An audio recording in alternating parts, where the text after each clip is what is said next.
L'Università di Padova gestisce attraverso il Centro Servizi Informatici un'infrastruttura, uffici veri e propri con uomini in carne e ossa e attrezzature, un cosiddetto punto d'accesso neutrale del Nord-Est, un ufficio, per semplificare, che ha come scopo principale la promozione dell'uso di Internet in Veneto. Il Bo non ci guadagna, lo fa principalmente per i propri studenti e insegnanti ed estende l'attività all'esterno. In pratica un'azienda che vuole servizi Internet di alto livello, una banda di navigazione super veloce, parliamo di 40 giga al secondo, di dati personali trattati con sicurezza, e si rivolge all'Università di Padova che ha competenze, strutture e una reputazione affidabile. L'Università nel tempo ha sviluppato questi punti di accesso neutrali e garantisce indipendenza, perché l'università è un ente pubblico, garantisce sicurezza, garantisce prestazioni e garantisce privacy. Lo fa innanzitutto per i propri docenti, i propri studenti, i propri ricercatori, ma li apre al mondo del tessuto istituzionale ed imprenditoriale del nostro territorio. Ora anche Infocamere, ente pubblico, si rivolge al Bo,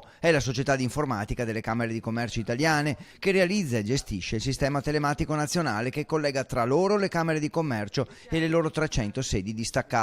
La sfida è far capire ai imprenditori che dichiarano di non aver bisogno di Internet l'importanza della rete. Infocamere sta gestendo il registro delle imprese, che è una banca dati di interesse nazionale il cui valore oggi deve essere messo a disposizione a quante più imprese e istituzioni possibili.